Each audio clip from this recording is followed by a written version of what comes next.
Episode 184, IRONMAN Louisville with Cedric King. Welcome to the pursuit of the perfect race. I'm Coach Terry Wilson, and with each episode, I bring stories of athletes to you that share their experiences at races in order for you to learn how to have your perfect race. We will hear stories from athletes of all ages, abilities, and races of all distances. So regardless of where you fit in, there's something in it for you. Thanks for spending some time with me today. Now let the pursuit begin. Hey everybody, welcome back to the pursuit of the perfect race. Today I have the pleasure of talking with retired Master Sergeant Cedric King about his recent race at IRONMAN Louisville that took place on October 14th, 2018. He unfortunately didn't finish the bike portion of the bike course. Welcome to the show, Cedric. I look forward to hearing about your race and what happened and learning more about you, your experience, and what happened to your legs and all of this fun stuff. Yeah.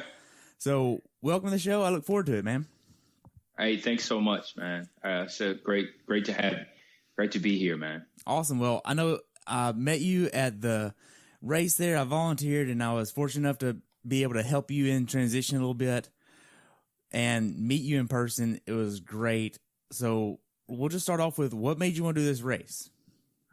I think the thing that made me want to do the race, I, number one, completed a half Ironman. And I think I've always wanted to do a full Ironman. So I just worked my way up from there. But the Ironman full and the Ironman half might as well be just two different sports, man. It really is to me. Yeah, it's the same, bike, swim, run. But it's totally different when you're talking about that much of your day being devoted to nothing but work. 17 hours, 140.6 miles of pure work. That's tough, man. That's tough. And I'm intrigued by that. I'm intrigued by the fact that someone can actually cover this amount of distance with legs or without legs. It's so fascinating to me. It's not a gimme. It has to be worked for. It has to be, it has to be accomplished. It's not given. And I know that for me, when I've worked hard at anything, it's not just getting to the finish line or getting a diploma or getting an award. It's you become a better person when you get to that finish line. It happened when I completed my first marathon. It happened when I completed my first half Ironman, and it'll be the same way with a full Ironman. I'm looking to cultivate something inside of me. And not just get, something to hang around my neck. I'm looking for something to be created inside me. That's awesome. So for everybody that can't see you and they can't understand what your situation is, you're in the Army and you had something happen to your legs. What happened? Yeah, I was in Afghanistan about 6 years ago. And I was a platoon sergeant. And it was just our day to go and do a patrol. And when we went out there, in Afghanistan, southern Afghanistan in the summer, it's called fighting season. And, you're going to get in shootouts every day. It's just a part of the job. You're going to get shot at. You're going to shoot back. You're going to be attacked. It's just part of the job. No different than making copies in the copier room. No different than going to get coffee from the break room. You're going to get attacked. And that particular day we came under attack, but we came under attack in a place that was booby trapped. And I ended up stepping on the IED in the melee and losing both my legs. And it's stuff happens, man. A lot of people come up to me and say, "Oh man, I'm sorry for what happened." I'm saying, man, what happened to me is no different than a bad day at work. I mean, you've served, so you understand this is what you undertake. This is what you sign up for. It could happen. It's not a guarantee that it will happen, but it's a chance that things like this could happen. And I'll be honest with you, man, I've had a ball. I had a blast in my 20 years in the military. And if this was something that happened during that time, man, please believe I got my money's worth, man. I really did. I got my money's worth. I had a blast in the military. It totally changed my concept of people, of myself. I got my money's worth, man. Trust me. Wow. So were you in Kandahar when you got blown up? I was. We were right off of the main highway that kind of handrails the Arghandab, right?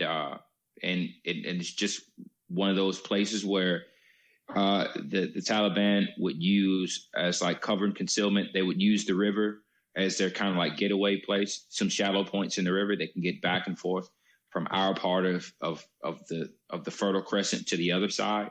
And I mean, it's a shootout every day, man. They come in, they take shots at you. You know, most of it just to harass you. You know, most of it just to harass you, not to kill you, but just to harass you. You know, take a couple of shots. Yeah, that's just how it happens, man. You still got a job to do. Right. You still got to go out there and you got to do what you got to do. Yeah, so it's kind of interesting that you got blown up in Afghanistan, in Kandahar as well, because I was also blown up 3 times in Afghanistan, but I was in trucks versus being on foot. Yeah. Hey, look, I've been in a truck. I'm light infantry, so, we walk everywhere. But in Afghanistan, you still got to go make supply runs. You still got to go get ammunition. You still got to go get mail. You still got to go get everything. And fortunately for us, we had, vehicles to go do like certain, logistical jobs, So if our platoon was set up to go get the mail, well, then we got to go get the mail, Hey, look, you guys got to go get, MREs for the next, 2 weeks. You're not going to be walking with, 60 boxes of MREs on your back. You can put it in a truck. And on one of those particular days, I can remember making a resupply run, and the road had been booby trapped. And it took one of those 60-ton vehicles, and it blew it up like it was nothing, like it was in a shredder. Wow. You've been blown up 3 times. You know the deal. It's tons and tons and tons of equipment that's being like blown up like nothing. Yeah, millions of dollars, just millions of dollars of equipment that are made to look like paper. All over some fertilizer and diesel. Absolutely. I got a chance to see the very best of mankind and the very worst part of mankind in the same second. Were people that are trying to kill you, and then other people that are trying to save your life, all in the same instance. That's crazy. It's hard to wrap my mind around what you went through, but man, it's hard to describe what it's like to be in Afghanistan to somebody else that hasn't been there. But I think it was my first sergeant that said, you need to actually think of this as when we got ready to get on the plane to go over. He said, he got on the intercom and said, "We are about to enter a black hole for just us. Only the people on this plane will understand what we went through. And when you get back, we'll be the only ones that understand what went on." And that's correct. That made so much sense now looking back on it. Yeah. I think I tell people this right here. It's almost like going to college, right? It's almost like going to a university where you're going to learn so much in 1 year.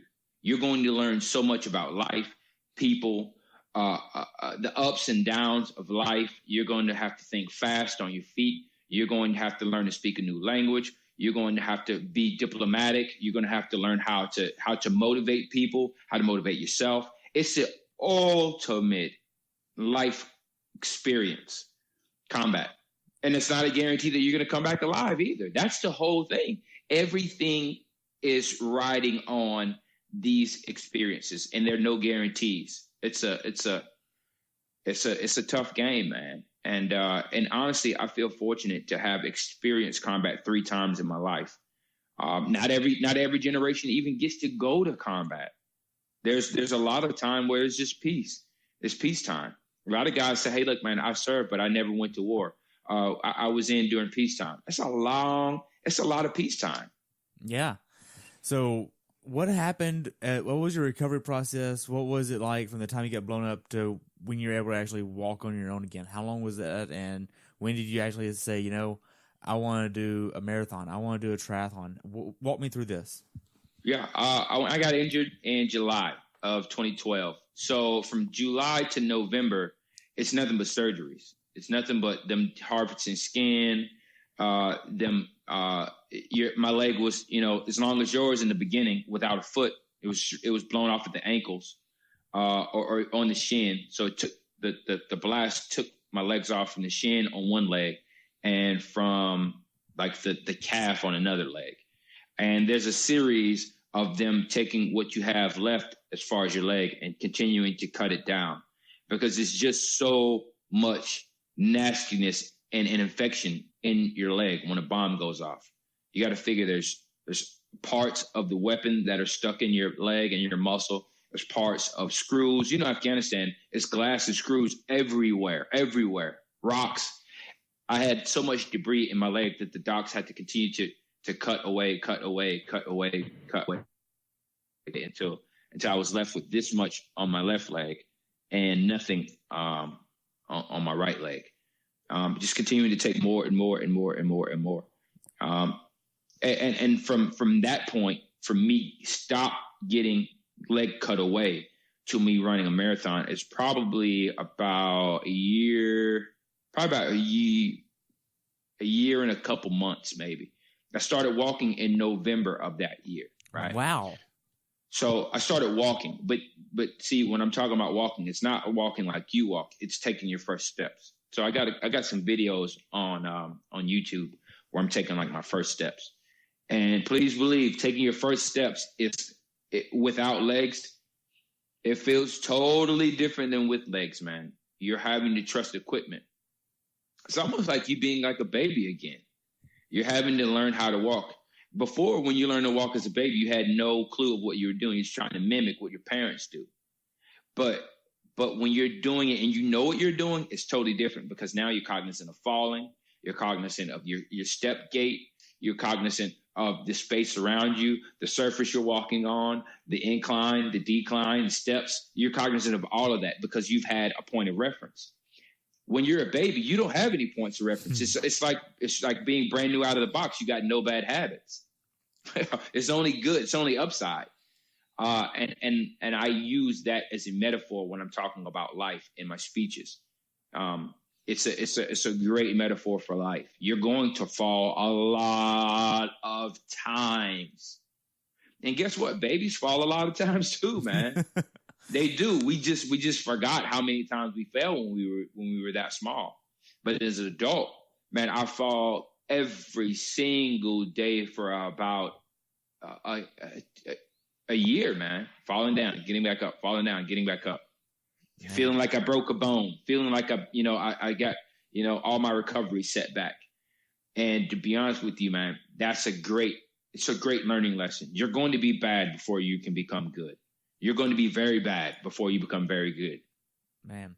So that was in 2013. And then when did you actually say, I'm going to do a marathon, or I even want to do a 5K, for instance? I think for me, it was, as a military guy, I felt like, man, I was one of the best that ever did it. And I guess everybody in the military feels like they're one of the best at some point. But I had done so many things in the military: Ranger School, Pathfinder School, Jump Master School. I've been Airborne, 14 years. I'd done a lot, man. Been a platoon sergeant, squad leader, weapons squad leader. You name it, I felt like I'd done it, man. And I had done it at a high level. I'd always had like a 300 PT score since as far back as I can remember. I had always been the guy in the unit to push the level, I was always the guy in the unit that was like, hey, you're good, but he's better. What? I bet he ain't. Let me go up there. Let me, combatives, anything. I'd always tried to be the absolute best. Even when I taught down at Fort Benning, I was always going to try to be, the instructor of the cycle, or the guy who was the go-to guy. And once I got injured, I felt like, wow, well, I can't be that guy anymore. For a long time, I thought that, well, it's all over. But then I think one day I felt like if I could set a goal that far exceeded my own expectation, I said, man, I could probably reinvent a new concept of who I was. I had to start with nothing and say, all right, well, listen, I'm going to do something that far exceeds what I think I can do. Same way with Ranger School, same way with Jump Master School, same way with getting my EIB, same way with going to combat, same way with everything. I'm going to do something that I never thought I could do. And whether it takes me 1 time or 10 times, I'm going to do it. I'm going to do it on sheer persistence. On sheer persistence, I'm going to outmuscle what I think I can do. So the goal initially was to get to a 5K. My mom and I, we said that we were going to do a 5K in my hometown and raise money for veteran charities. And we did it. It took me about an hour to do that 5K. Wow. And I walked the whole time. I fell down. I got back up. We raised a ton of money for charity. And that was like the first time. I was like, wow, I did a 5K. Leading up to that 5K, my wife and I, we would just run every single day. We would try to get out there and run and run and run and run. And, man, I could only run maybe like 100 yards maybe. So I was just totally out of breath. And then do it again, totally out of breath. Felt like I was doing like football practice or basketball practice, suicides. It felt like we were doing that. And I'd be like to the point where I'm throwing up. Do it again. Come back tomorrow, do the same thing again. And it slowly built up my endurance. Now, I wasn't running fast and I wasn't running far, but I continued to push the envelope. And soon, where I was tired, I had a little bit of wind next time. And then where that was, I built a little bit more wind and a little bit more wind and a little bit more wind until I was doing quarter miles. I think quarter miles was where like the first big chunk of distance I was doing where it did not like punch me in the gut every time. And then we worked on half miles. We worked to where we were doing half miles. And then half a miles worked our way up to full miles. I could run a full mile without stopping. And then I found out, well, if you do that, you can have the cardio capacity to do it, but your legs won't hold up. The structural integrity of your legs won't hold up. So we had to work through that. It's a lot, man, to getting to where you could run a full marathon with as little damage to your body as possible. Wow. So during all this time where you were building up and falling down all the time, do you think you battled depression along the way? No, you know what? I think the depression was before I started running. And Really? I'll tell you why. I do. The depression was before I started running. And this is where I want to help a lot of vets out. I know you got a lot of vets that are listening in, but here's the facts though. My depression, for me specifically, this is my story, particular story. It was the depression came when I wasn't working out, when I was not pushing the needle, when I was not going after it. It was when I was sitting there and thinking, man, golly, how am I going to do this? And not taking any action. Now, once I had a goal to attack, the depression minimized. It was the goal for me to get to a quarter mile, half mile, whatever, a tenth of a mile, or run 60 seconds without stopping. The depression was before that. But once I had a goal to attack, that became the focus. And the depression and the anxiety and all of that stuff began I began to hold it at bay because it was something that I was accomplishing. It was something that I was defeating. When I had nothing to defeat, yeah, it was a whole lot of frustration, bro. It was a whole lot of frustration because it was nothing there for me to fight. It was just me and my own demons. But once I had a target to hit, it was like, boom, there we go. Now I got something to go after. It's not me feeling that I got no purpose in life. At a minimum, it was go out there and run after that 60 seconds and give it all you got. It's really hard for you to deal with depression when you got a goal to knock down. Exactly. If it's I'm going to run a 10K, I'm going to run 10 minutes, I'm going to run 10 seconds. You doing what you say you're going to do is a tremendous upswing. It's a tremendous a hit of motivation for you to do what it is that you say you're going to do tomorrow morning. If anybody's listening right now and they're dealing with those kinds of feelings, set a goal. And it don't have to be a big goal. Just tomorrow, do what you said you're going to do today. And I promise you, if you set that goal and you do it, it's going to become contagious. It's going to become contagious. Even if it's, I'm going to wake up tomorrow and I'm going to walk for 10 minutes. Okay, do that. And when you do it, you're going to feel a surge of accomplishment, even if it's a little bit accomplishment. And it's going to become contagious. And you doing that for a series of weeks and months, it's going to be real hard for you to want to give up on life because you've been kicking butt every single day. The problem is when you're waking up and you're not kicking butt every day. You're not beating the enemy on the inside. So how in the world, when those feelings come, how in the world are you going to fight them off? You ain't been kicking butt on the inside, so you know good and well that when the feelings come on the outside, you ain't got no wins. You ain't got no wins on the inside, and ain't no way you're going to beat those demons. You got to learn to silence that critic on the inside. And when you do that, that's when you win. That's when you're not punched in the face by suicide every day. That's why, man, I really want dudes to get it. We got an epidemic out there, as you know, man.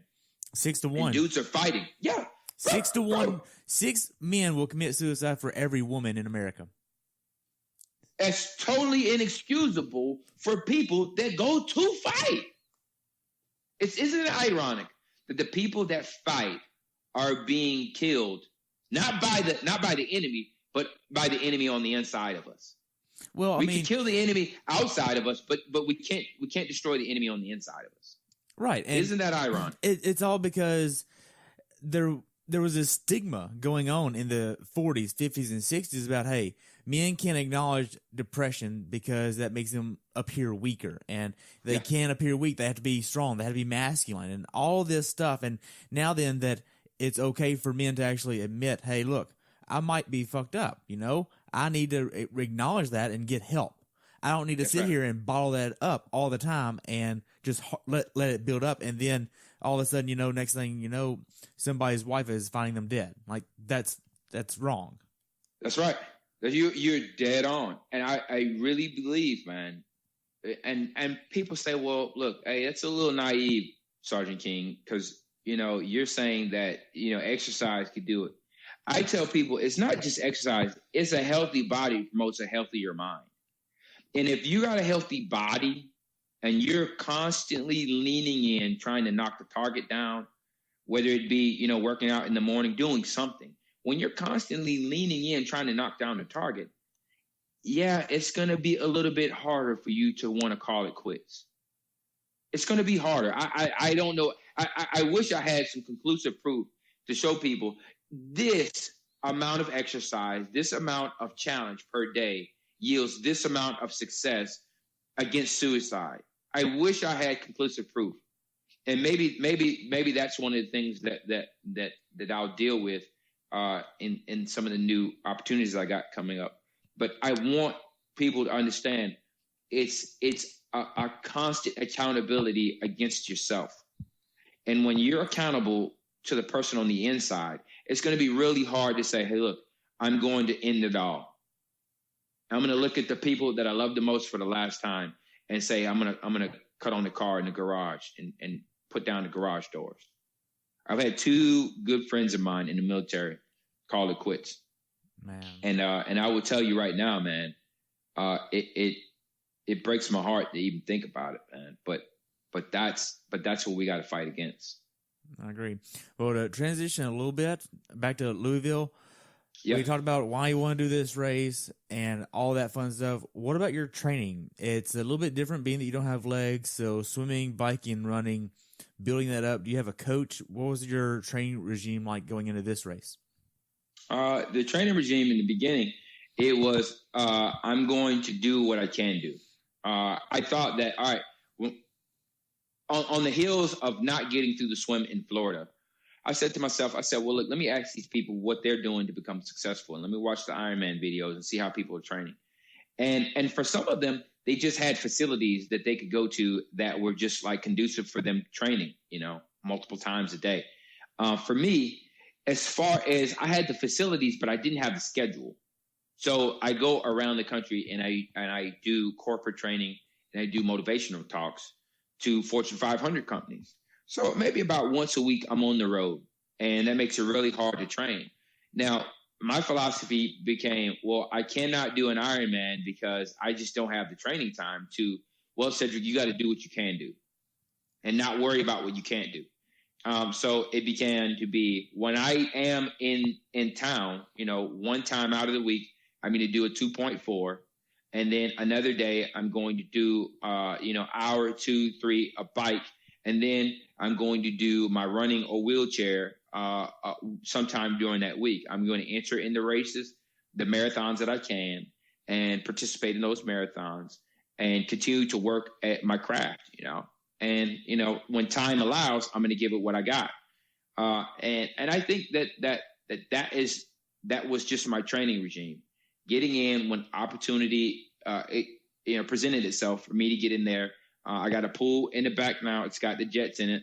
I began to do resistance bands in the pool. When I wasn't doing speed workouts and distance, I would do the bungee cords in the pool. And for me, pulling against the bungee cords, they had a certain pound resistance on them. I would get in the pool and I would use the jets for part of my workout and then resistance bands for the other one.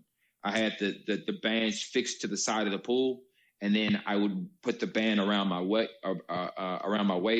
and I'd jump in the pool and I would resist the bands for a certain amount of time, and then I'd do it again. So maybe 10 sets of resistance, working against the bungee cords that wanted to pull me back to the side of the pool. And that was my workout sometimes, man. Pull-ups was a lot of it because with me, I had to do all my swimming upper body. So a lot of lats. I would do sets of 10 by 10 pull-ups with weight on it. And it was just a lot of lat work, a lot of breathing work. I got to where I had these headphones on my goggles, and I would just sit there and I would listen to a full playlist of songs while I'm in the water and just doing laps in the pool. Or I would go to the aquatic center and I would just do, the long course in the pool, Wow. And that's just what it was, man. It got so much to where my daughter is, she's swimming now, man. So, just, it affects the whole family, Wow. So you did the Boston Marathon this year in the wonderful conditions that Boston gave this year. And then you did a 70.3 earlier this year as well? No. So I did Boston. I've done Boston every year except for this year since I got injured. So okay. I started doing Boston the year after the bombing, and I had done it every single year up until this year. I had a scheduling conflict, and I was on the road this particular year during Boston. I think we were in Cali. I was doing like a speech out in California, and my distance team.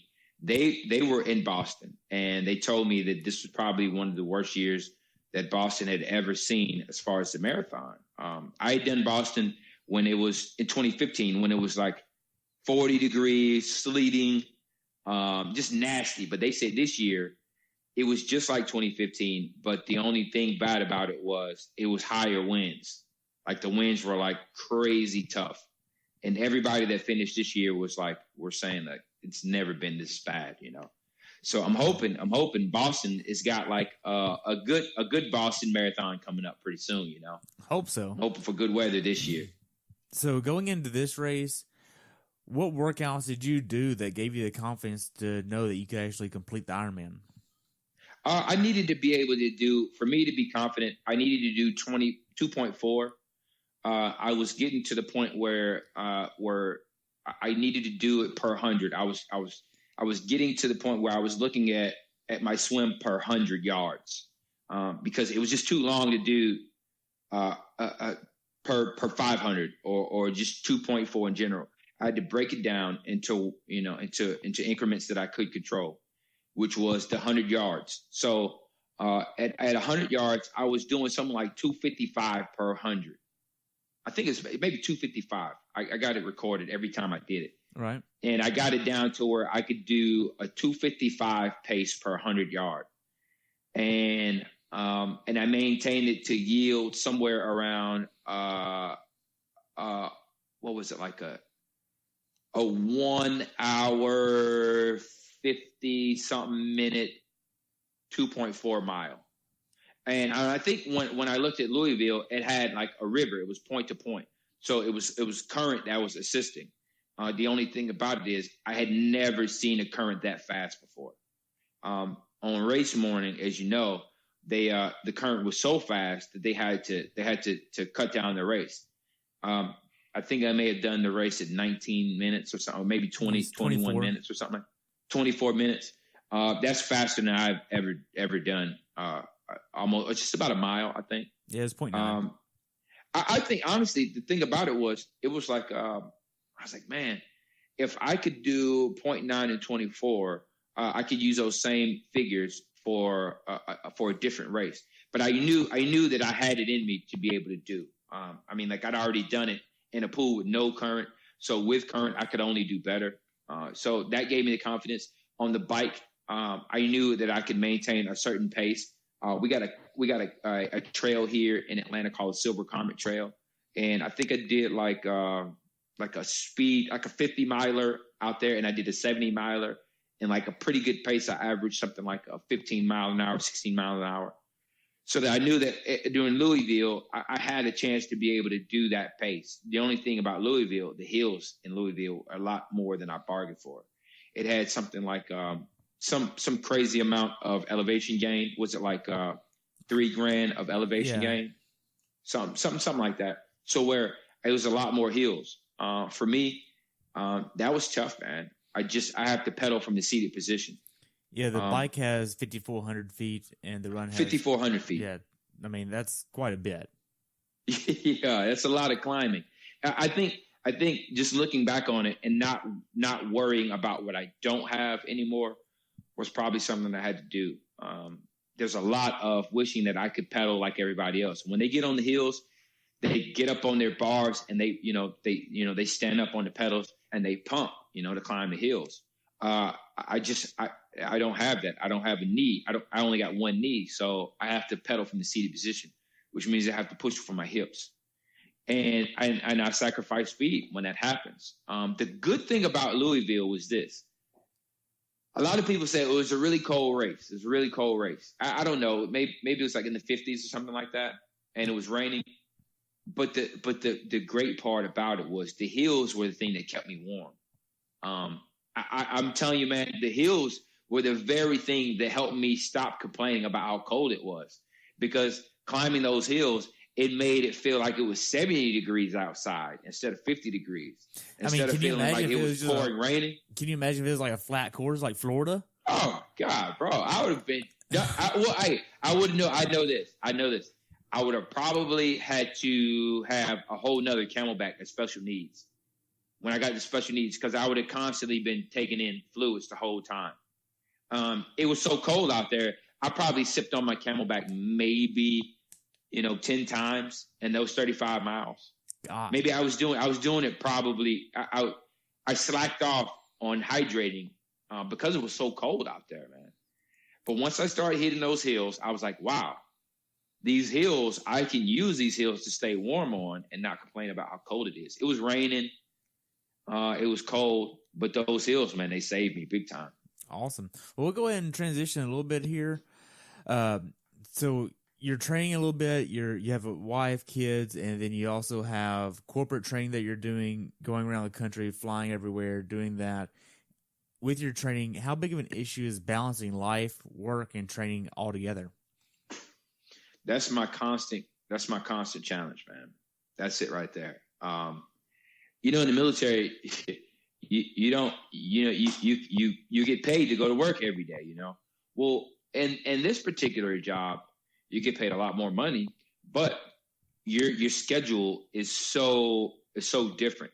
Like right now, I got 4 days off where I'm just training every day. But on Thursday, I go to DC, and in between Thursday and Sunday when we run, I got to do corporate training. I got to do speeches. And that takes away from the momentum of your training schedule, So it's train yesterday, train today, train tomorrow, and train Thursday morning before I leave. The problem is when I get to DC, my time isn't mine anymore. So I got to fit in a workout that I know is probably you're working out in a hotel gym, for working out on an Ironman. So sometimes I go into hotel gyms and it's probably like, a towel rack. There is like a bench press machine, and it's like a treadmill in there. And that treadmill is and probably I'm from like, the how 80s. am I going to train? Yeah. Oh, bro, it definitely is. It's like workout equipment with the weights that you see on like Dallas or something like that from the 80s. I'm like, who trains on this anymore? I'm working out. I'm trying to prepare for Ironman. So you got to kind of, I got to do my cardio when I'm not bringing my wheelchair to run with. I take my running blades with me to kind of maintain my cardio. If they do have a pool, you get in it. You do what you can to make sure you swim. From a logistics standpoint, you have two bikes that you use, one for the bike course and one for the run course, which is the tricycle for the run that you use, because you're using all upper body here. And you also have different legs that you use as well. Yeah, I do. I got a bike set of legs, and I got a running set of legs. I think for the swim, it's pretty easy. I don't use legs. And maybe that's something that I would look into for speed, but as far, I swim with all arms. On the bike, those legs are dialed in for the height of my bike and the size of my bike, and it clips into the pedals just like you would. The only thing is, there is no resistance for me to help stand me up, so I'm sitting the whole 112 miles. And for the run, I'm in a chair, sort of like this right here, sort of like the wheelchair that I'm in right now. And you can kind of see the guys out there. They're kind of like this the whole time. They're just like pushing like this. And that's a workout in itself, because you got a wheelchair that without gears, no, none of this. A lot of people think that it's the push, it's like the crank one, the crank wheelchair, but it's not. This is a straight wheelchair, and you just push down with your arms. And it's not even push. It's like you wear these gloves and you punch the wheels, and by punching the wheels, you go faster and faster and faster and faster, and you do that for 26 straight miles. So I used to think, well, it's on wheels. It's just it's easier if you're on wheels. It's not, man. It's not. Your arms, they take a beating, bro. They take a whooping. They do. God. And it ain't no gimme, man. It ain't no gimme. I would rather run on my running blades. The only problem with running on my running blades is I know that my stumps take a beating. We're working with a prosthetic, clinic right now that we're getting me better running blades, and they have vacuums in them, and they could suck out a lot of the sweat that are in the stumps to be able to stay on my legs longer with a more comfortable fit. What company is that? It's called ProCare Prosthetics out of Atlanta. These guys are really good. Them and Walter Reed are who I've used primarily since the first day I started walking. Wow. I know there's a company out of Nashville that also makes them. Yeah. Matter of fact, I think we were talking about some guys that do great work. And I was just in Nashville probably 2-3 weeks ago, and we're going back up there again, man. Wow. So to talk about this race here, when did you actually start leaving from Atlanta to go to Louisville? Oh, bro, it wasn't even like that. I actually drove my car up to Louisville about 2-3 weeks before the race, and just parked it in the long-term parking because my schedule, I was speaking in Chicago and in Austin, Texas, right before Louisville. So we kind of had to like pre-pull the car there and then fly around, do the speeches. And we flew straight in from Chicago and Austin, Texas, straight to Louisville. So there was no way for me to go back to Atlanta and then drive up. I just drove up early in the morning a few weeks ago and just parked it there at the airport so that it would be there waiting when I got to the airport from doing my speeches.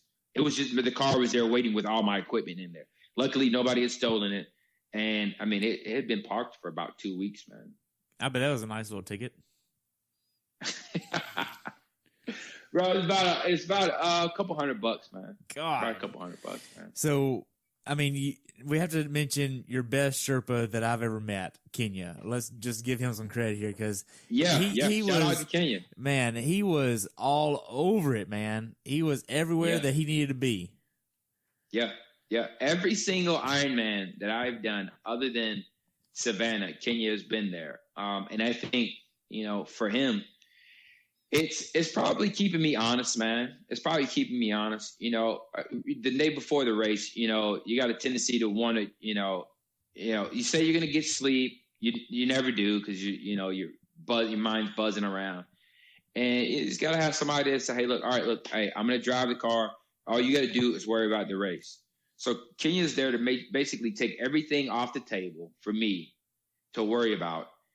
He drove there the morning of. He sweet talked the policeman to get through the barricades. It was pouring, raining outside the morning of. He walked around, found where the best place to drop me off. During the swim, he finagled away. I don't know how he did it, but to get over to the transition point with my wheelchair that I'm sitting in right now. Everything, man. During the race, he would call. He said, "Hey, man, this is where the app has you at. You got to speed up. You got to make sure you hit these hills. You got elevation coming up.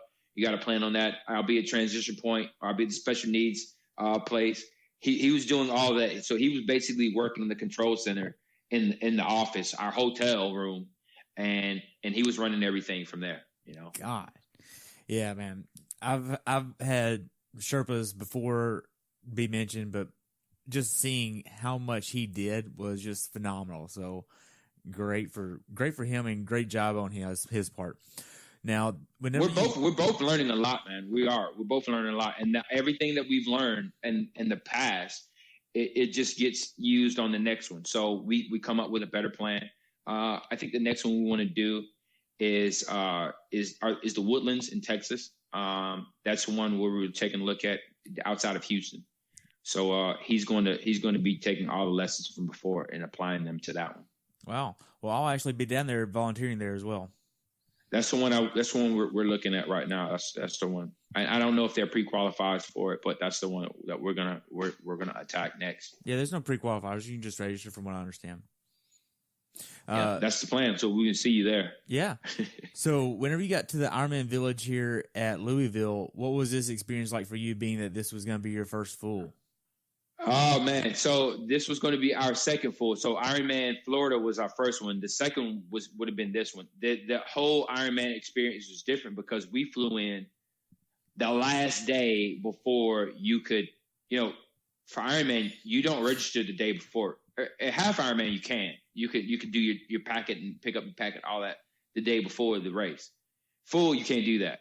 And we found out in a hard way, say, hey, from now on, you got to do that the day before. And last year, it felt like we had time to prep. This time we were coming straight out of the parking garage over at the airport, coming straight in. We had flat tires. We had to do the bike mechanic, all of that stuff, man. And we just cut it too close, man. So we learned a lot on pre-race preparation. We need to get there maybe about 2-3 days prior to packet pickup and just get a feel for the area, go scout out, jump in the river, do our pre-race work, all of that, and just make sure we get a feel for the area, acclimate to the area, acclimate to the surrounding areas, where we're going to do our food at, where we're going to do our hydration at. We just if you're going to do it right, you got to back it up about 2-3 days, man. Wow. So this is your second, not the first. So you kind of had an idea of what to expect here with distance, right? Yeah. Wow. Yeah. So whenever you actually got there the day before for your bike check-in and putting your stuff in transition, that's where I met you in Kenya, just fumbling around with all your stuff. Where do I go? So, I mean, Yeah. I see. You know what? I don't even look at that as like a negative anymore. It's like a puzzle. When you get to start doing your first Ironman or Ironman period, all races are different, and it's a puzzle you got to put together. It's not going to be an exact science, and even people that have an exact science in the setup, it's not a guarantee that the race is going to go like all the other ones before. This one didn't do that for me. So I know for a fact that it's always it's an experience of you learning a little bit about the race, but also learning a little bit about yourself. Being adaptable. You got to be able to adapt to whatever the day and the race is giving you. If it's a curveball here, you got to be adaptable. You got to know that there are no guarantees, and you got to take what the course and the day is giving you and make it work for you. I agree, because a lot of transition areas are different. Some races have 2 transition areas, some don't. And like down in the Woodlands, it's a grass transition similar to what you had here at Louisville. And it's a completely different course. It's a different layout. It's all different. And every race is different. So whenever you left transition, were you wanting to hit a certain nutrition plan the day before the race? What was this like? So my nutrition, I trained with gels. I know for me, training with an elaborate set of fuel, it makes it harder because I have to do it from a seated position when I fuel. I need something simple. I need something with, I gotta pedal with one hand on the handlebars, and then doing the goos or the bonk bars or whatever I'm eating, I got to do it with one hand. It's got to be so simple. And gels were the simplest thing that we could come out with. I wanted to do peanut butter and jelly sandwiches, or I wanted to do some sort of burrito, but it's just too complex to do a burrito. I wanted high carbs, high calories, good fuel, but those things are just too complex. And for me to get off the bike is a nightmare. And then typically for me to get off the bike, to get started again, to get off the bike, I have to crash. To get off the bike, I have to purposefully crash or have somebody help me get off the bike. And if I'm in the middle of nowhere, there is no, getting people to help you out. There is no, pull over to the side because I got people that are constantly coming behind me. So I gotta do what I gotta do. So I had to refuel with the gels that I had taped to my aero bars. And the fuel plan was to have my Camelback on my back. That way I'm not reaching for anything. It's a tube that's there. And it's just I can refuel like that. Had 100 ounces, and I had another Camelback at the special needs. So when I came back for lap 2 of special needs, I would have hit it there. I would have been totally on empty on this one right here. And then I would have picked up a fresh new Camelback, and then put that on with a fresh new set of gels and take it on in. That was our plan to do. Okay. Now, what about the day-to-day nutrition before the race, the day before? So that was, I think we had done Chipotle. So Chipotle, lots of rice, lots of protein. The burrito itself for me, it's I think it's about 800. The way I had it packed in, about 800 calories. 2 of those the day before, and then I just sit on it at night. I hydrate all night. We were packing in, I think 2 liters. I was doing 2 liters, somewhere around half a day, 2 liters, or somewhere around 12 hours, 2 liters on the last day. That's how I drank so much water in the previous days. I was tapering down. I was like, all right, I'm going to do a 2 liter before noon, and then a 2 liter before I go to bed of water. Okay. That's kind of like what my plan was. And it helps me digest that food a little bit easier too. Gotcha. Now, whenever you think of going to bed the night before the race, how was your mindset going into this, knowing that the weather was going to be not the best? Hey, everybody, I just want to say thank you for listening to the podcast. And I just want to let you know that I've enjoyed having so many people on this show, and I couldn't really do it without your support. Thank you so much for tuning in, listening, and being a part of what I'm doing. If you would, take a few moments to leave me a review over on iTunes. It would help me out tremendously, and enjoy the show. Gotcha. Now, whenever you think of going to bed the night before the race, how was your mindset going into this, knowing that the weather was going to be not the best? Bro, mentally, that was the struggle. And for me, mentally, it was not that how cold it was going to be, or not that it was raining, But I was so worried about how cold the water was going to be. That was my biggest hang up. In Ranger school, I was a winter, what they call a winter ranger. And ever since I graduated Ranger school, I like cold water specifically has been the one hurdle that, man, I'm more afraid of cold water than I am of IEDs. I'll go back to Afghanistan 100 times. Just don't put me in cold water, man. That is, bro, I'm not scared of shootouts, not scared of nothing. But cold water and snakes, those are the two things that I think have really, really, that's been those. If you want to get the best of me, snakes or cold water. Those are two things that I have not mastered quite yet. Not that I won't, but those are two things. And, oddly enough, man, that morning I was like, golly, I checked the water temperatures. I went to the NOAA website and I checked Ohio River water temps. And I think they were right around 68, 70 degrees, which isn't terribly cold at all. Actually, the air temperature was way colder than the water temperature. Yes. I think for maybe the first 30 seconds to 2 minutes, I was like, man, this water is cold. But then once I got working, I was like, all right, I'm good to go now. It took about 2 minutes for me to adjust in the water. When I got out of that water, oh my God. Outside of that water, it was freezing out there, man. I was like, we rolled up on you. I was like, man, it is freezing out here. Where's some dry clothes at? Once I got on dry clothes, I was a little bit better. Wow. So this is just the day before right now. You're just checking the weather. Your mindset was pretty good, kind of nervous. Just more nervous and me wanting. I was checking the precipitation by hour. I think I got to the point where, I guess every triathlete turns into like a weatherman, like the day before the race.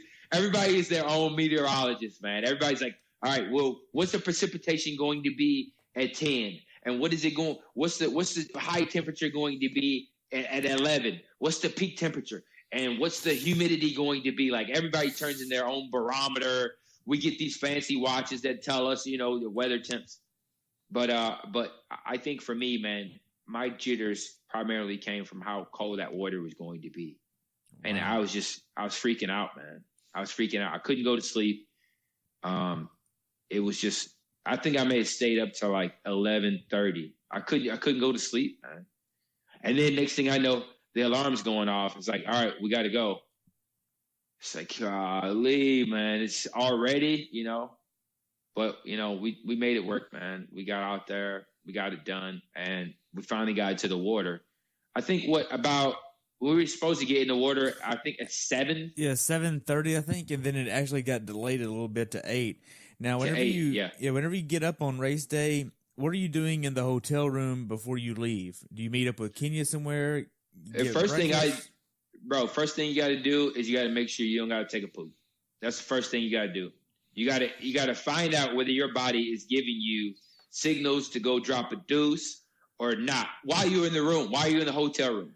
Most people don't wake up and have to go straight to take a deuce. For me, I wasn't that way. I woke up and I was like, well, I still don't have to go yet. All right, there'll be porta potties out there, so we'll go in the porta potty.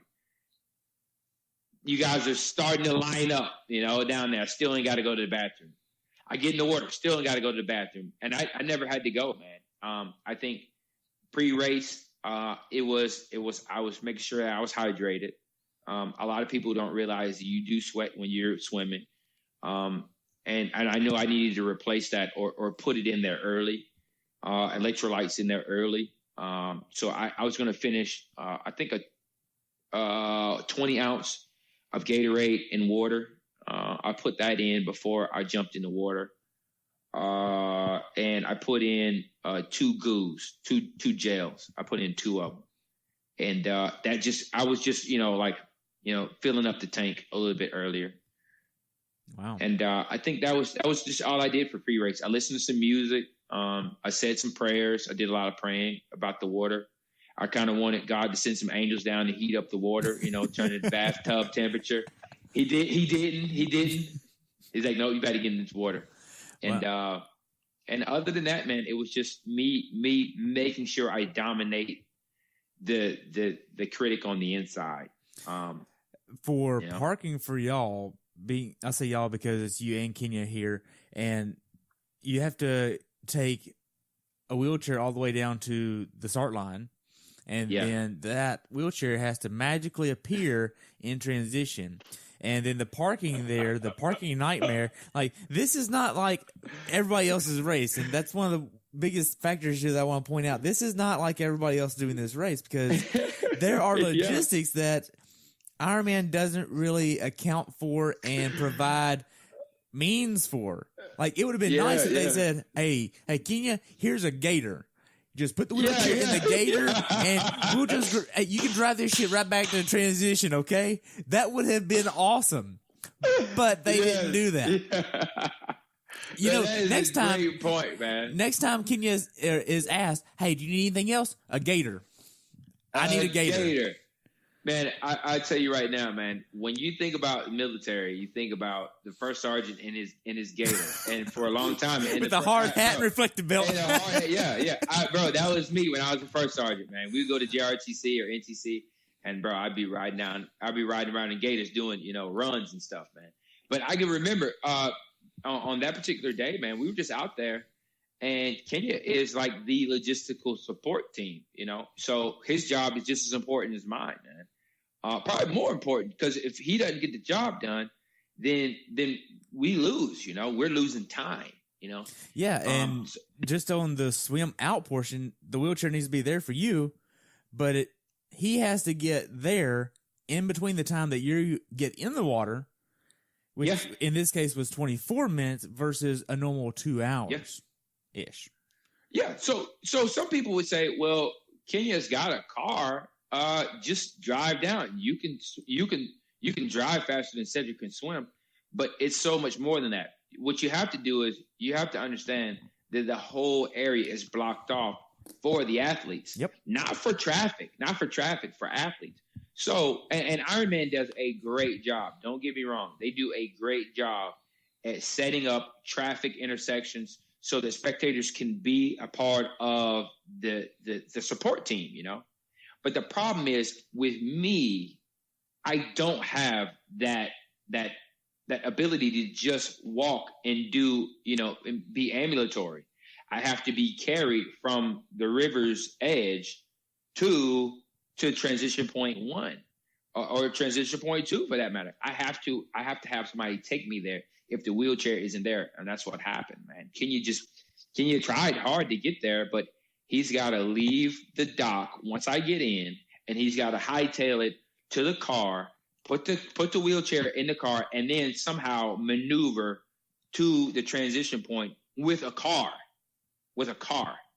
If he doesn't do that faster than I can swim to the edge, he's not going to make it. And we start to lose on time that you're not going to get back. Right. I think when did Kenya show up? It was about the time that you were almost done with transition. Because I remember him coming up and be like, hey, I got the chair. And you're like, well, we don't need it now. Yeah, we don't need it now. Because I think at that point we already had legs on at that point. So going into it, that's something that Kenya and I have talked about. How do we logistically get to a place where me as a challenged athlete can have the support necessary to do a point-to-point race or a single point, transition point. How do we do it? And that's what we're just trying to master now. I think what would be better to bring? Rent a golf cart? I don't know. We'll talk offline about that. I might have an idea for you. So going into the morning of, what was it like right before you got into the water here at Louisville? Bro, I was scared as scared can be. Really? The first time. You remember the first time you ever went? The first time you were in country and you knew you were getting ready to go out on a combat patrol for the first time ever, whether it was Iraq or Afghanistan, whatever it was, you're about to go into hostile territory, and you're about to probably get shot at, or you're about to get blown up. Or remember the first time after you've gotten blown up, and then you had to go back into it again. Yes. That's what it felt like when I was about to get in this water. I was like, I'm sitting there for about 45 minutes because they delayed it. They delayed the start. And I was just like, golly, let's just go ahead and get it on, man. It's like waiting for the schoolyard bully, you know, at 3:00 at the flagpole. It's like, come on, man, let's just fight now, man. Let's not wait. And that's what it felt like, man. Wow. So whenever you actually got in the water and you got going, the cannon already went off, obviously. Did you have your own place where you could seed yourself right after the pros, or did they let you go there, or did you have to get in with all the age groupers? What was that like? Oh, no, that's a great question. Typically what they do is I've always gone right after elite women. So I think it goes this way. It goes elite men, elite women, and then challenge athletes. And it makes sense because if you put a challenge athlete in the same group as everybody else, what's going to end up happening is everybody gets kicked and punched, but you're going to put someone at a disadvantage in the same corral as everybody else, and not because they did anything wrong, but because of their challenge in life, they're going to incur a disadvantage, an even greater disadvantage, more than everybody else.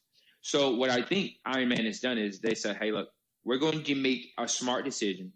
We know that these challenge athletes are probably not going to be the winners of the overall race, but we are going to try and make up for their disadvantage by giving them as close advantage as possible to their ability. And let's give them a way to where they're not going to be in the way of everybody else. That'll give them some space to be able to compete in, and not give them something so much that they are grossly in front of their capabilities. It's a good call, man. That's a smart decision. A lot of race directors are starting to do that. That's awesome. Now, after you got in the water was cold for the first few minutes, and then you started to warm up, and it was all downriver swim. You got it done in 24 minutes, which is pretty good, but that's with a nice flowing current. It's with a current, yeah. And then you get to transition, and some volunteers there were nice enough to help you through transition. I mean, yeah.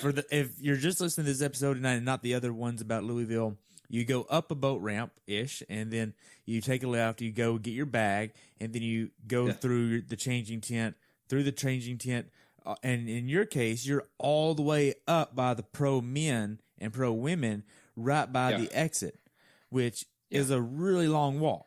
I mean, if you take all that into account, you're looking at least 600 meters, at least. Yeah. And now then, you have to do all that without a wheelchair and no legs. That's the part I love about it.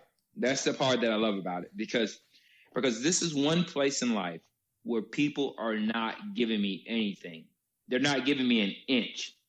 And everywhere else in life, as a challenge athlete or as someone that has, challenges, people will say, hey, look, because you're given these challenges, let me build you a ramp, or let me build you automatic doors that open up. Let me give you, if you go to a sporting event, let me give you the wheelchair seats. You go watch a movie, there's wheelchair seats. And Ironman, what they say is, hey, look, you got challenges, figure it out. And not in a bad way either. When I got to the actual ramp, it's a busy place. People are constantly running past you. They're jumping out of the water. People are peeling their suits off, and they're running to their bikes through tents and stuff. I had to scoot with my hands and my butt up the ramp to where the peelers were. They peeled the suit off me, and then I kept going until two guys that were just volunteers, they picked me up and they took me as close as possible to my bike. Once I got to the bike, we had a little chair, we set it up, and then I got changed. Had it not been for those two guys, bro, I'd still be scooting with my hands and my butt to get to the race, man. It's just that far. But I like that. I like when people say, hey, look, you're no different than me. You got a challenge. I got a challenge. I got to figure it out. You figure it out too. I love it, because now it's not me and my legs anymore. It's not me, Cedric, the dude without legs. It's Cedric. I'm a competitor too. It may look bad, but dude, I'm in there too, man. I'm a fighter just like you are. That makes both of us trying to get to the same finish line. I got challenges. Maybe your challenge is you're from, Florida and you hate the cold. Well, I hate the cold too. Well, I got no legs. You hate the cold. Both of us got to overcome something. Let's get it on. Wow. So after you get your legs on, I was one of the volunteers that helped you get out on the bike there.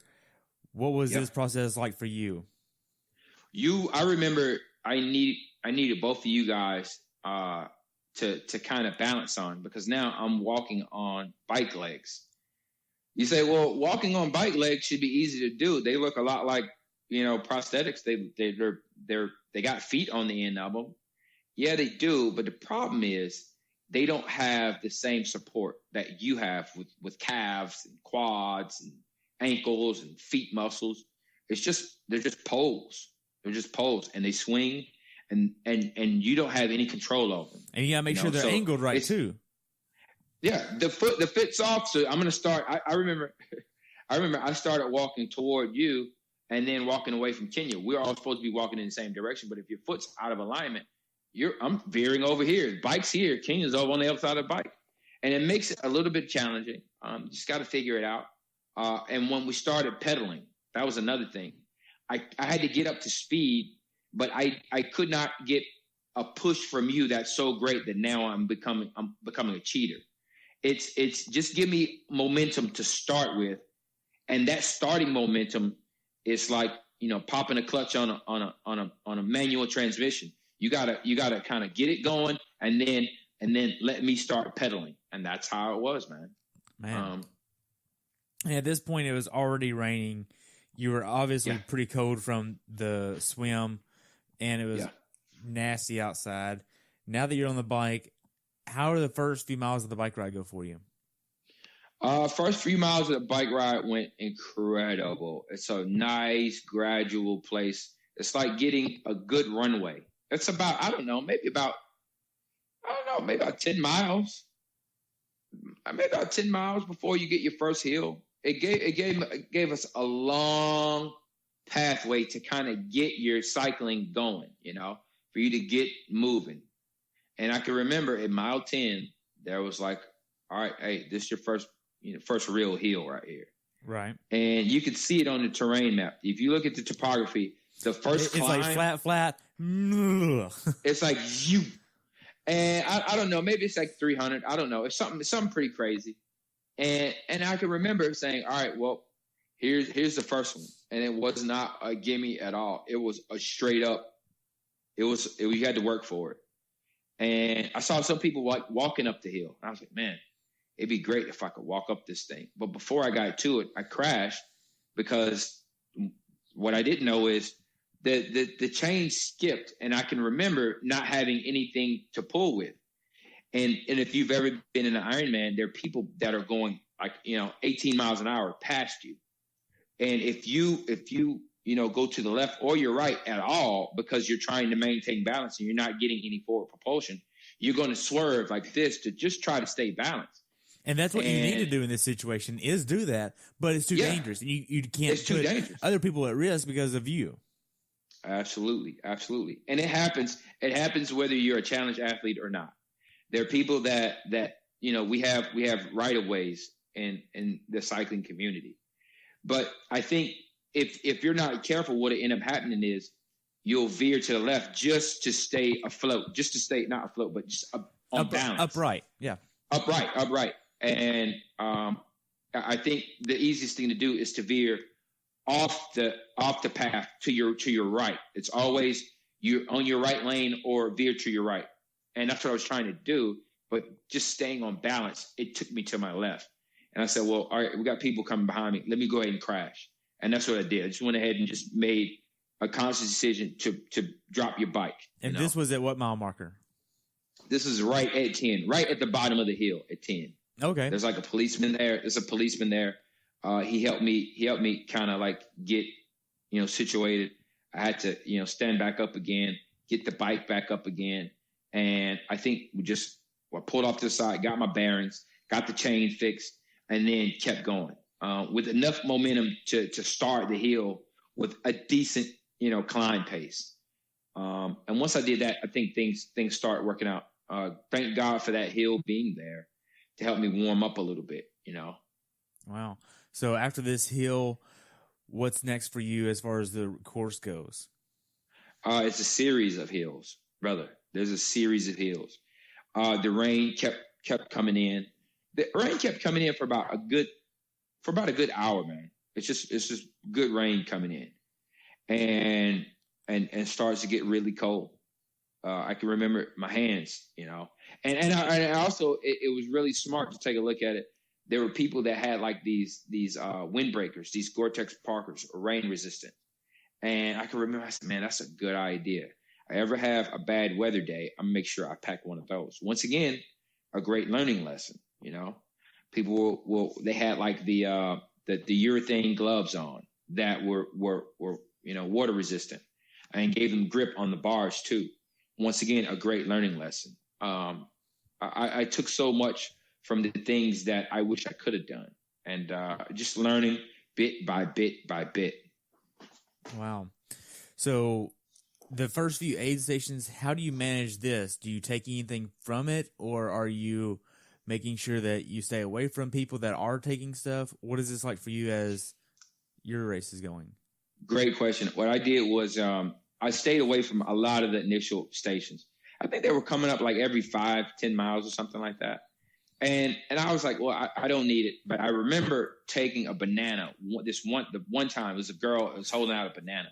It was a half a banana. And I was like, man, this thing tastes really good. And this is a great refuel source where I don't have to rip off a gel and like squirt it in. I don't have to worry about that. It's just a banana. What I did was I just started like using my hand as one of them, and then I just bit the peel off and just ate the banana and just spit out the peel. So you didn't have to worry about anything like that then? Yeah. I just took the first banana I got and then just stayed in the middle. Most people will veer off to the sides. I grabbed the banana and then headed straight back toward the middle in between the aid stations. Okay. In between the refuel table on your right and on your left. I just stayed in the middle, grabbed the first banana, and then went back to the middle. Okay, so after you get the banana, how much further do you get on the bike ride before you realize that something is not right with the bike? Bro, everything was going on good with the bike. I had no indication other than that first crash that something wasn't right with the chain. And honestly, I had taken it to the bike shop. I think there's something called a derailleur pin, and I think you and I had talked about it. It's a derailleur pin or derailleur screw that's in there. And I think at some point, maybe at the first crash, maybe the derailleur screw had come out. I'm not sure, but everything was going good, man. I was getting good traction on the pulls as a lot of hills that I was climbing. So I was doing a lot of easy gear to hard gear, you know. So there's a lot of uphills and then there's a lot of downhills. And what I tried to do is I tried to come up with a plan where I could climb with a good amount of effort and then maximize the downhills with as much speed as possible in an effort to climb the next hill, you know. Right. But you got to be able to switch gears really quick in between that. There's a finite amount of time that takes you from this downhill to that uphill. In there, you got to change gears quickly. And I think at some point, man, maybe that derailleur screw had come out. Just taking a look at it, I must have changed gears and trying to allow that easier gear to come up. I hit this bump that's there. And along they actually label the course pretty good. There's like warnings, just like in a regular traffic scenario. There was this sign that says bump ahead, you know, and it was just like a piece of concrete, maybe about this high, maybe. About 3-4 inches. And it wasn't, maybe about 3 or 4 inches, and it was gradual. It was like a little speed bump almost. And it was one of those backcountry roads. It wasn't on like a main thoroughfare. It was like one of those backcountry roads. There's like a cow pasture over here, and there's like a creek over here. And I mean, I had crossed several of these already during the day. But right after I passed mile 35, there's like this little bump, and I go over it. It wasn't even a big deal. The only thing that happened is I was coming down the hill really fast. Maybe I was doing like 22, which is fast for me. And I hit the bump, And I keep pedaling to try and get to an easier gear because I see this real steep hill coming up. And I hit the bump and I just continue to pedal and continue to pedal. And then I notice that something's wrong. I'm not getting any traction from it. And the bike is starting to go uphill. So I push a little harder and say, hey, well, look, where's the chain at? Where's the chain at? Chain should have caught by now. And it didn't catch. And somehow, if you take a look at the derailleur, I've seen you pictures of it, but the derailleur had jumped off track and had started to go inward into where the spokes are for my zip wheels. And it just starts to take one spoke out after another, after another, after another, after another, to where the uphill is not allowing me to move at all. I come to a standstill and I veer off to the side, which is a ditch. And the ditch is full of like those little rocks that they use to keep erosion from happening. You know, you put these big rocks in there so that, you know, erosion doesn't happen. And I fall into this rock bed. Jeez. The bad part about it is, man, I come out pretty much unscathed. I mean, like, I fell off the bike into a rock bed, but the guy in front of me, man, the guy that's coming from behind me, he goes in front of me, dodges me. And what happens is he goes over his handlebars. And that's the last thing I can remember. As I'm falling into the rock bed, I see the guy that's going as fast as he can. He goes over his handlebars, does a full flip into the rock bed ahead of me. And he busts his nose, man. And he pops his tire. This is part of the game again, because I saw a lot of guys crash. When I was upright, I saw guys that were trying to veer out of the way, and they were, you know, pumping up tires because they had like a flat because they had run into somebody. Crashes happen. No different than crashes happening out on the interstate. Crashes happen. They just do. It's a necessary evil. It just happens.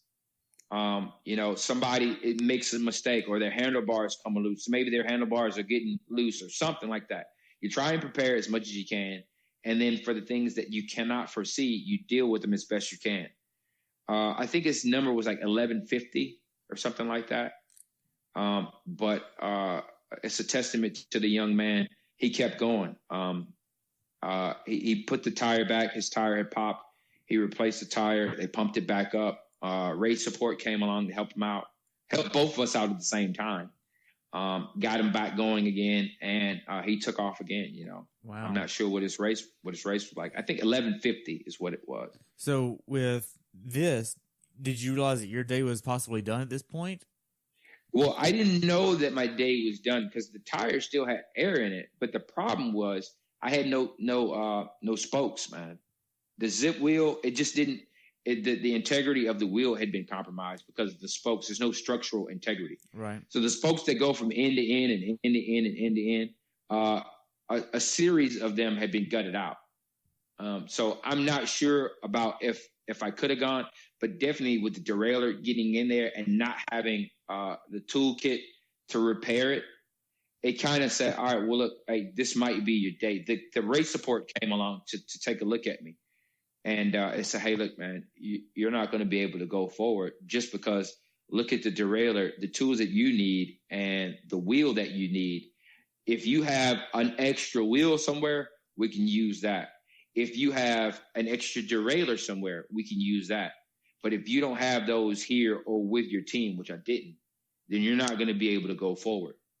And it was one of those things. So yeah. After the officials told you what was going on with the bike and that you need another wheel and another derailleur, and they said, hey, well, if not, your day is done. What was this process like for you to even get back to transition? What was all this like? I mean, because you didn't have a phone on you to tell Kenya. What was all this? Yeah. Like? No, what it was it wasn't hard, man. It wasn't hard at all. I think I kept my phone on me during the day. So I couldn't get in contact with him initially. But once I got back to the tent, I called Kenya up or sent him a text first. I said, hey, look, man, hey, this is what I got going on. And he said, man, hey, quit playing, man. You just pulling my chain, man. Quit. Don't, you know, be serious about this, you know? And I was like, nah, man, I'm serious. derailleur is broken on my bike, and the spokes are gone, man. I'm going to shoot you the location where I am right now, and you can come in and scoop me up. So the sheriff just happened to be out there, and I had to explain to him, hey, listen, we need help to get me back to transition point. What's the best way for Kenya to come back and pick me up? And at that point in time, where the sheriff is explaining to me, it's starting to set in that the day isn't my day, and you know, it kind of initially made me really upset. But before I let that fester, I just said, hey, look, you know what? You had a bad day, Cedric, but doesn't mean that there's not good coming from this experience. You have to at least put something good, something that you learned on this experience. What did you learn? How has this experience made you a better person? How has this race made you a smarter triathlete? What did you take from it that has value? And that's what I did, man. As I sat there and waited for Kenya, it took him about 30, 40 minutes to get out there. And you're standing out there in the cold. Yeah. I'm sitting there. There's like a little tent there, and as I'm sitting there dealing with these emotions, I said, okay, well, look, you know what? There's a lot of good that comes out of this, and only I can look at it that way. I know there's a guy that was sitting beside me that it wasn't his day, and I said, man, well, wow, it's going to happen for a lot of people, but this can also be the catalyst to help me get to the finish line at my next race. So instead of me looking at this experience as being a terrible experience, I can look at it as a great learning lesson and as a great measuring tool. And for me, that's exactly what I did. I had no doubt about my effort. I put forth all the effort that I could during this race. As far as prior to the race, I maximized the amount of opportunities that I could train, and I felt good about it. I feel like if it were not for that particular thing happening, I'm a finisher that day. I'm a finisher that day, and I accomplished my goal. All this does is it just adds another log onto the fire to make me want to do it again and again and again and again. I have no hard feelings about that day at all because I gave it all I had, man. Right. Now, being that this wasn't your day, have you already started thinking of what's next? I mean, you mentioned Ironman Texas earlier, but is that a for sure thing, or is that kind of like an idea right now? No, it's a for sure thing. The only thing I have to work with, I think Dave and Melinda. I'm not sure if you've met Dave and Melinda. I haven't yet. But Dave and Melinda were my Ironman sponsors to get through this one. And what I'll do is, what they do is per year, they donate a certain amount of bib numbers to people that they believe that this is a great story. And Dave and Melinda sponsored me to do Ironman Louisville. And throughout the year, I had sent them videos of me training and what my stats were and things that I was doing to help prepare. And they, I mean, as soon as I was, found out that I didn't make it, I sent Dave and Melinda. They were working in Boulder. I think they were working at Boulder, or they were working at the Ironman like headquarters, working on Kona that weekend. And but I think they just happened to be in Colorado working on it there. And I sent them, a quick text, say, hey, look, today wasn't the day. I've sent them a video of the derailleur and the spokes. And they said, hey, look, we'll give you some time to process this. Let us know what you want to do. And I mean, maybe 20 hours later, I was like, hey, look, I want to do Woodlands in Texas. Wow. And they said, all right, well, look, let us work on it. We'll see if we can get you a bib number. If not, we'll pick another one for you. But let's get right back to it. And maybe that's a lesson that I didn't learn through the triathlon. I learned that lesson through learning to walk again. Every time I fell down when I was learning to walk with the prosthetics, the thing about it is when I fell down, man, I had a tendency to want to stay down on the ground a little bit longer than I should have. It's a part of me that wanted to feel sorry for myself when I fell down. I fell down in front of people. I fell down And I was like, there's a tendency to want to stay down longer than you have to. And for me, I knew that the best thing for me right now is to learn all I can, but hurry up and set a goal for the next one. Don't sit here and allow it to fester. Hurry up and set a goal for the next one as soon as possible. Put yourself back on the bike as soon as possible. Get back in the saddle immediately. Wow. So what's something that you learned from this process that you experienced that you want to pass on to someone who hasn't dealt with the DNF or dealt with this type of issue before? The DNFs are, I've had 2 DNFs, three altogether. So I had 1 DNF in half Ironman and 2 in fulls. And it's not about the finish line. It's not about getting to the finish line. It's not. It's a journey. And for me, the whole Ironman process of you accomplishing or you getting to the end of an Ironman, it's an odyssey. It's not about getting that medal, man. It's about you growing as a person. It's about you growing as an individual, you becoming a better person. You can walk around with millions and millions of different finisher medals. But the one thing that you accomplish on these Ironman is you become a better person, man. You become a more resilient person. You become a tougher mentally suited person. Your intestinal fortitude is increased. Yes, you are still an athlete, but more than you becoming an athlete, you become a fighter in life. So you become someone who does not yield to the first no or the second no or the third no. You were in the military for 20 years. You were a Ranger. You had 3 tours of duty in the war itself. Don't you think you were mentally tough enough already? Why do you need to do this? That's a great question. People think that being tough is it caps off. There's a cap. But it's not. It's not. I've been injured. There's a cap on that tough. And then Ranger School, there's a cap on that tough. But life, there is no cap. You have to continually come back into the ring and fight again and again and again. And there are some people that say, hey, look, I've done enough. Well, if you've done enough, then that means that you're ready to go to the cemetery then. There is no being done enough. There's always, I don't care if you're at 95 years old, there's always something to learn. There's always something that you have to get out of life. It does not cap off. As long as you're breathing, you're in the fight, man. You're in the fight. There is no, hey, look, I'm good. I can kick my feet up. No. Every single day you wake up, it's a fight. And not a violent fight. But there is a fight. It's you versus you. And if you're not constantly fighting with that part of you on the inside that says, hey, man, let's take a break. Let's just kick our feet up. Let's coast today.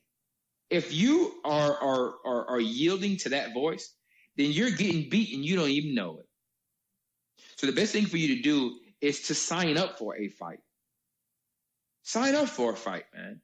No, nobody wants to get punched and nobody wants to get kicked and nobody wants to be defeated and nobody wants to jump into cold water. Nobody wants to attack 140.6 miles within a 17-hour span of time. But guess what? You're now signing up for a fight. And rather than life saying, hey, look, I'm going to pick a fight with you because you're clearly not leaning in and fighting on your own. I got to pick a fight with you. Life goes along and says, is she fighting? Is he fighting? Are they fighting? If the answer is no, I'm coasting, what life does, it says, hey, look, you know what? Let's get him in the ring. For me, life says, well, he's already signed up for a fight. We'll go to the next person. He's already got a challenge on his books. He's good. Let's go to the next person. Instead of life coming at me saying I need a fight, I'm picking my own fight. I'm picking something that is going to grow me, whether it's going back to school, whether it's raising a family, whether it's starting a business, whether it's doing all three, whether it's going to sign up for an Ironman. You always have to be in a space where you don't know if you can win or not. That's the best place for me to be. Vulnerable. Being vulnerable. You might be in a fight where you get your head taken off. That's the best place to be at. Wow. So don't ever be in a place where you just are taking the path of least resistance. Always be in a place where you're a little bit intimidated, but you're making yourself fight anyway. Gotcha. So earlier you mentioned that you wanted to do a 5K to kind of see that you were going, you're basically back from being blown up. And then you did a 10K, you've done marathons, you've done an Ironman. Yeah. And when are you going to realize, okay, you are back, you are Cedric King again, and you're good? Is there a point where you're going to be like, okay, I don't need to do an Ironman or climb Kilimanjaro or anything like this to feel like I'm back. I'm all right. I'm good now. I'm Cedric King. Now I can actually focus on my family instead of doing athletic achievements. I think athletic achievements will always be something that I want to do. Athletic achievements, whether it's, hey, look, I'll be competing in the senior division of 5K in my hometown or whatever it is. I will always have something there that I'm physically pushing myself because, hey, look, to be honest with you, this is the vehicle that I will get, that I'll have to use from now until the day that I die. So until that day happens, I constantly have to continue to push this. And spending time with my family, I'm just going to make that a part of it. Whether we did a race down in Disney where we did a race as a family, a 5K race. With me, my 2 daughters, my wife, we all ran it together. And that's memories that your daughters are going to have forever. They got, let me show you the medal that we got, bro. It's so not even glamorous at all. It was like, this was the race medal that we got, that the kids got for running that 5K. And I keep it in our trophy room. But this race right here, it's like a rubber medal, you know. It's like a $5K Disney World. Wow. But the thing about it is we all 4 of us got this. My wife, my 2 daughters, and me. We all got the same medal. And that's on the same playing field that you like to be on. You like whenever they don't give you anything special. That's right. Nobody's giving me a break at all. We're all earning this medal together. And I can remember. The kids don't even know where theirs. I don't even know where it is. I know where mine is, but this will always be able to remind us, hey, we did this together, man. And whether it's a 5K, whether it's, the girls doing, swim meets down at Georgia Tech, whatever it is, that's what we'll be doing together. I want them to always look at, hey, we did this as a family one day. They look back and say, hey, look, this was important to Dad. And it's become important to us too, Wow. So what's something that you want to tell other athletes that might be struggling with a similar situation such as yours to help them learn to get through things that they don't know that it's possible? I think you have to embrace the challenge. You have to stop looking at the challenge as this is something that you have to overcome. You have to defeat. And start looking at it as this is a challenge, but we're all playing on the same team. Like the 140.6 isn't something that I have to defeat. It's not me versus it. It's something that is coming to work with me. That 140.6 miles is on the same team as me. And it wants me to get to the end as much as I want to get to the end. But it will not allow me to get there without learning the lesson that I have to learn. That the distance, the swim, the bike, the run, it's all on your team. You're all teammates. That swim, that cold water, the weather, all of that was my teammate. I had to stop looking at the cold as something that's coming to break me. I had to stop looking at the distance, the 112 miles on the bike. That 112 miles is my teammate. It's my friend. It's also my instructor. It's my teacher. And it's trying to teach me something that maybe I don't know about myself or I don't know about that experience, that particular day. And if I can work with it and just embrace it, if it sucks, hey, it sucks. Embrace it. But don't look at it and start to hate how long the distance is, or hate how steep the hill is, or hate how cold the weather is. Look at it as that's my teammate, and it's coming to teach me something. And if I stay put long enough on the seat, if I stay put in the water long enough, then something I will learn during that experience, even if it's something that's so small, that's something that I will need for tomorrow. It really seems you take everything with a ton of gratitude. I am so grateful for that experience.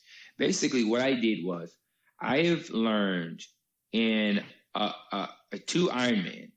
I've taken 2 full Ironman competitions, and I've learned so much.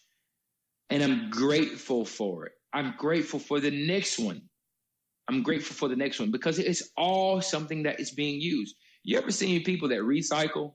Nothing goes to waste with people that recycle. Go to a recycling plant. Nothing is wasted. Nothing is wasted. The things that we look at and say, that's trash, that has to be thrown away. Recycle plants, they don't look at anything as trash. Recycle plants could take this metal right here and say, this has a lot of good use. This fabric right here, this nylon and this rubber right here, it all has a purpose. It all has value. And that's the way I look at it with these 2 Ironman competitions. They all have value. They all have something to be grateful for. Man, we were in Louisville, and the people came up to me and said, man, you touched me in such a way that I'm not going to give up on the marriage. I'm not going to give up on the kids. I'm not giving up. Because if you can come out of that water and scoot on your hands and your butt and not ask for people to come in and give you an advantage or somebody to cut you some slack, what am I complaining for? If nothing else, you know what? We did that Ironman on a Sunday. And a lot of people go to church on Sundays. I do. But I believe that on that particular Sunday, somebody saw the gospel in a whole different way than if they were listening to the preacher. Just by looking at me not quitting was a sermon in itself. And for somebody to say, hey, listen, there's still hope. If he's out here doing this, I can get off the couch and do my P90X. If even in my failure, somebody was blessed, bro, it wasn't a failure. I mean, I can attest to that. I mean, just getting from the bike out of the transition area to the mountain line. I mean, how many people were just sitting there clapping and saying good job and all that stuff? 50, 60, 70, 100 people maybe. Yeah. I mean, because it was just lined with that. And everybody's like, wow, he's really doing this. Yeah. Yeah. And honestly, that used to be the goal, touching other people's life. But I think other people need to see, and there's going to come a day, whether it be the next time or the time after that or whenever it is, there's going to come a day where somebody is watching me come down that last little chute for the final time on the run, and people will be able to say, what in the hell am I complaining about? What am I complaining about? I quit on the business.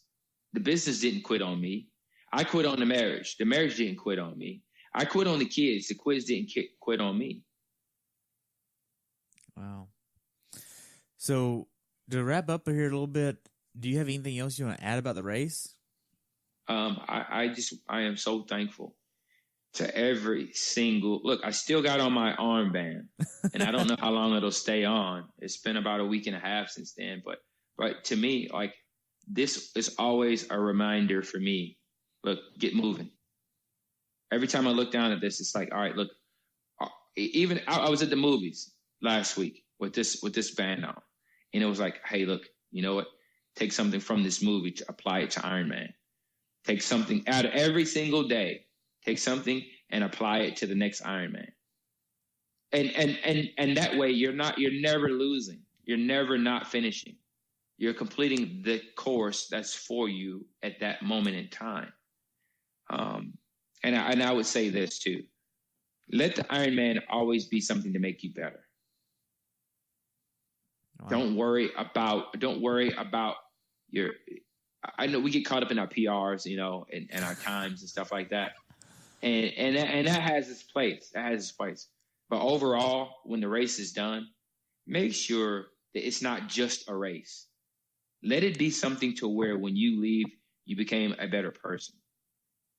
Don't let it be something as small as a race that you finished. Let it be something that you left different than when you came. Don't let it just be a race, man.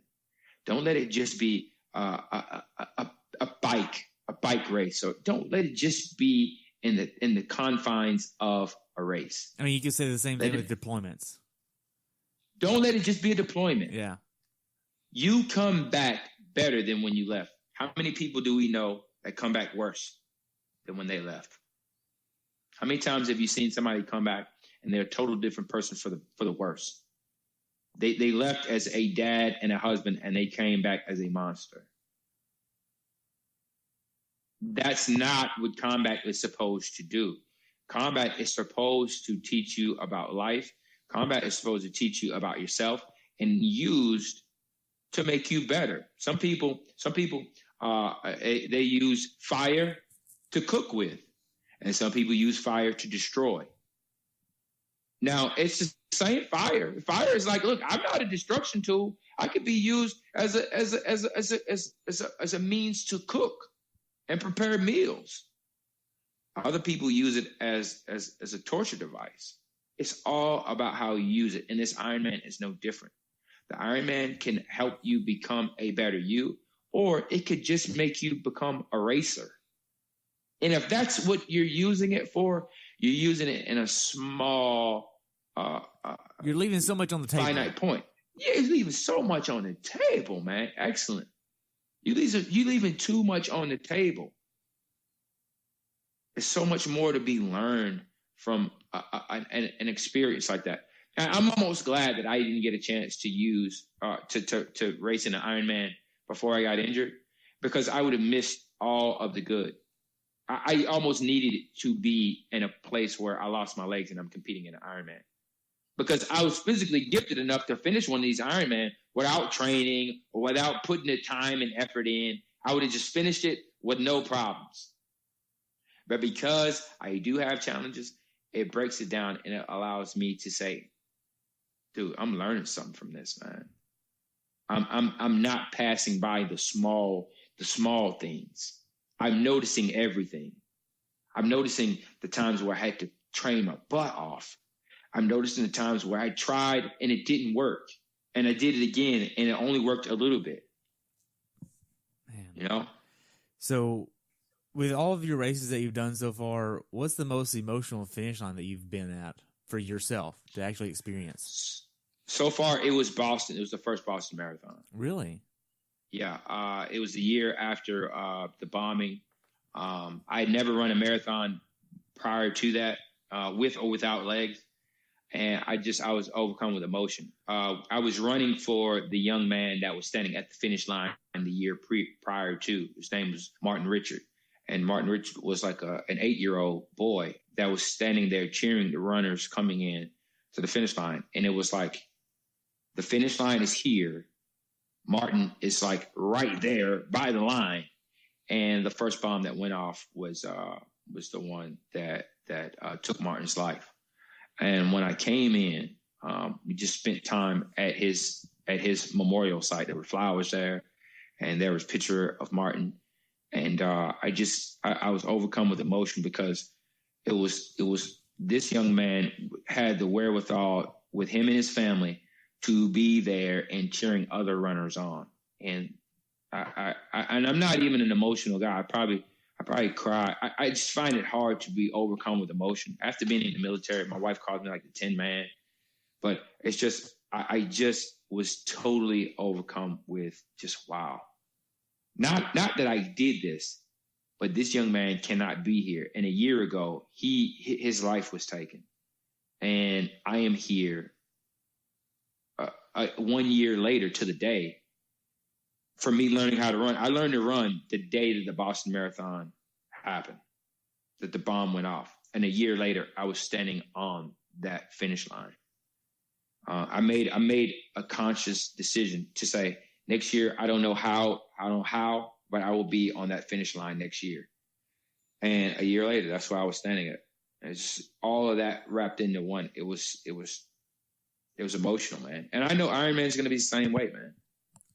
Because I put so much into it. There's so many highs, so many lows, so many failures, so many lessons learned. And the day that I do cross that finish line, wherever it will be at, it will be the end of a journey, or maybe the beginning of a journey. But I do know it will be a waypoint that has been crossed to where I say, man, thank God for that. Man. So what races are on your bucket list, man? It's the next one. It's the next one. And obviously Kona is one that I think we all aspire to.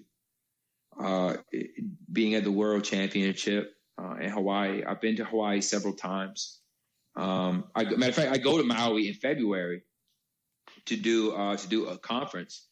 And while I'm there, I just, it'd be great to take a loop around the island, and look at the lava fields and visit the place that I will conquer one day.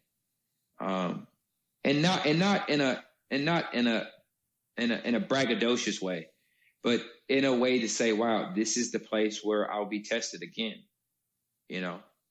Let me go and let me speak to the lava fields. Let me go and embrace the waves and find out, feel the current, break the surf. Let me visit it, before I conquer it. Wow. So Cedric, how can people follow you or reach out to you, man? You could Google me. There's a lot of places. Cedric King 2. I'm on Instagram, on Twitter, Cedric King 10, Facebook. There's 2 Facebook pages, Master Sergeant Cedric King and Cedric King, my personal page, website, the CedricKingTeam.com.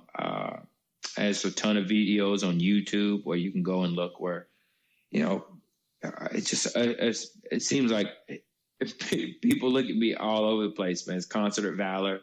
We're going to be releasing our first book called The Making Point pretty soon. So it's a number of different ways to be able to contact Cedric King. Nice.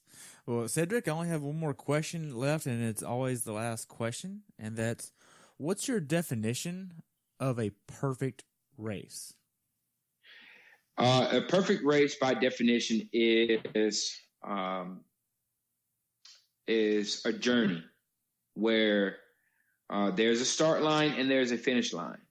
And the perfect race is the race where you become the student and the race becomes the teacher. It's not the race that you win, that you're first place at. And it's not the race where you maybe you're last place at. But the perfect race is the race where you've learned the most about yourself. Were you the best student on the course? Not the fastest, not the slowest. Were you the best student on the course? What did you learn? Were you able to reflect back on the race and know that despite the speed or the lack thereof speed, it's the race that taught you the most about yourself? Was it a race where you were able to say, man, I really am a fighter. And when the hills got steep, I didn't quit. The perfect race is after the race when you can look in the mirror and see somebody that you look at in the mirror every day, but you've never met before. That first Boston was probably a perfect race because it took me maybe 9 hours to finish it. And I was probably one of the slowest people out on the course. But when I looked in the mirror the next day, I met somebody I totally never met before. I accomplished something I totally never thought I could do. That's the perfect race. Wow. That's powerful, man. Well, finish and maybe, and hey, let me say it like this. Maybe it's not a race in the terms of start line to finish line. Maybe a race is a marriage. Maybe you can run the perfect race when you're able to forgive. Maybe you run the perfect race when you're able to raise kids that make mistakes. Maybe that's the perfect race. Maybe the perfect race is there's no way this business is going to make it, but you stick with it and you turn it into something. Maybe that's the perfect race. Wow. Well, Cedric, thank you so much for taking the better part of 2 hours and spending with me today. It's been great, and I look forward to following you in the future. See you sometime this weekend in D.C. Terry, hey, man, I appreciate you so much, bro. I'll get in there on Thursday. You flying in the race? Yeah, I fly in on Thursday. Okay. Hit us up, man. Let's get some grub. Let's eat before or afterward. I don't leave until Monday. So when are you going back? Monday. Okay. All right. So we're up there about the same time, man. Cool.